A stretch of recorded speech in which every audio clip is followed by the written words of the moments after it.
that, and taking her place is the Courts Minister, Heidi Alexander, to discuss all of the latest developments. A very good morning to you, Minister. Thanks for joining us. Thanks for having me. Wanted to start with the comments Mari was saying in her first bit of analysis there about what Neil Basu had been saying, the former counter-terrorism chief, that some of the worst actions of this violence in the last week should be considered under terrorism laws. Is that something that the government agrees with?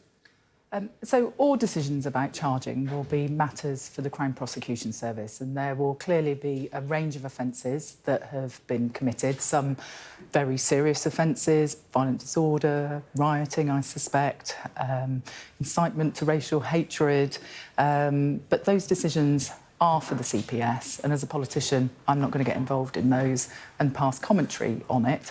What I do want to ensure, though, is that the individuals who are responsible for this absolutely disgusting and vile and totally unacceptable behaviour on our streets, and let's be honest, it is racist attacks, it is dangerous extremism and downright criminal behaviour, that they need to face consequences for their actions.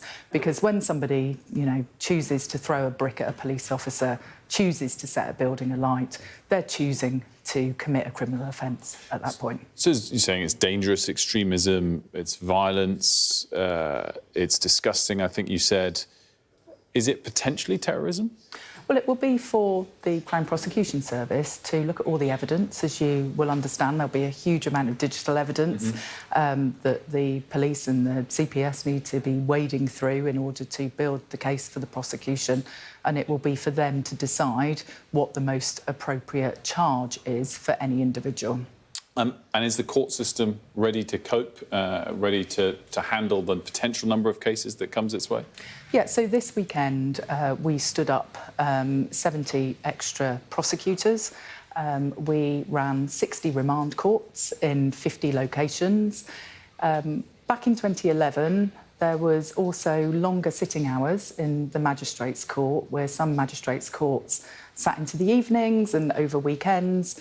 After the riots, something called the Additional Courts Protocol was set up so that we could be ready if we needed to do something similar again in future. It's actually a matter for the judiciary to take the decision to invoke the Additional Courts Protocol. And what would happen is that in particular regions of the country where there was particular pressure, the chief police officer, along with the chief prosecutor in that region, would make an application to the judiciary. And yesterday we saw that the judiciary say that they would be willing to consider that, because I think we're all on the same page here. We know that not only does there need to be a robust police response on the streets, and we've already seen that with thousands of specialist trained public order officers, but we also need to be delivering swift and effective justice. So is what you're saying, because there's been this debate, will there be 24-hour courts, will there not be? I get that you're saying it's sort of a local decision within the judiciary and the police. Are what you're saying right now is that whatever is needed in order to deliver the capacity that is needed in the coming days is there already? Correct. At the moment, all of the cases are being dealt with within normal sitting hours. If pressure builds and we need to change that, we will do everything that we need to do, and I know the judiciary stand ready to do the same, to make sure that cases can be processed quickly, and we are also making sure that prison places are available. So if there's anyone out there thinking about getting involved in this, they can rest assured that there will be a prison place waiting for them if they are convicted and get a custodial sentence. So how many prison places have you vacated or ensured are available? So one of the things that we have done in the last week is bring forward some additional prison places, and so we have made an additional 567 prison places available, a new house block at Stocken Prison in Rutland. We've also repurposed some space at a youth offender institute in Cookham in Kent, which can now be used for the male prison estate. And so we have got additional prison places that are available in the short term, because the individuals that are, carrying out this violent disorder, do need to face consequences for their actions. What about the capacity for the police at the moment? Yesterday, our Dan Whitehead spoke to Inspector Ryan Northmore in Plymouth and asked, how difficult is it to police this on the site of an ongoing protest, ongoing riot? And he said it's off the scale. With the resources that we've got, it's off the scale, and it's difficult. Do the police need more resources immediately in a way that, as you're saying, there's perhaps the ability to add more when it's needed in the court system? Is that not the case with the police? I think it is very difficult for the police at the moment. It's very challenging, and I'd like to put on record my thanks and the thanks of the government to all the policemen and women who are policing these riots. And let's be clear, they are riots and not protest. It's sheer criminality. I know that the Home Secretary, Yvette Cooper, speaks very regularly to the police chiefs, and she has been assured by the police chiefs that they have the powers and the resources that they need. You might have heard the Prime Minister yesterday talking about the standing army of specialist trained public order police officers that we made available this weekend. There's another 2,000 that are available this week, and they can be deployed to areas of greatest need. And you will also know that last week the Prime Minister very quickly established the Violent Disorder Programme so that police forces can effectively share intelligence, looking at enhanced use of facial recognition technology that is used in some places, so that we can ensure that the policing response is as effective as possible. Yesterday, the Home Secretary told me that social media put rocket fuel under what's going on. As we understand from the latest numbers, around about 400 arrests have been made so far.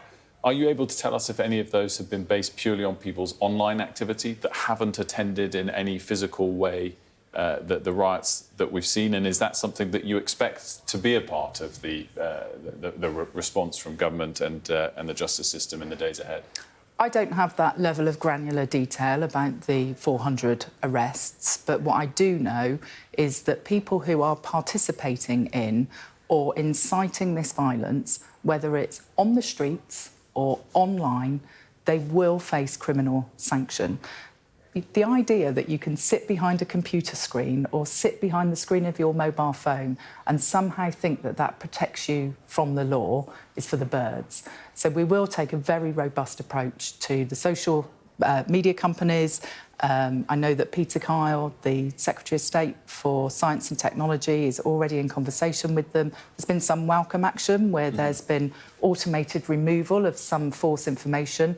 But I do think the social media companies could and should be doing more. They've got a moral responsibility not to be propagating and disseminating misleading and inflammatory content on their platforms. And just finally, I wanted to touch on something that I guess it comes out a little bit in the spat that we've seen between the Prime Minister and Elon Musk, the head of X and other companies. One of the tweets that Elon Musk put out was that civil war was inevitable.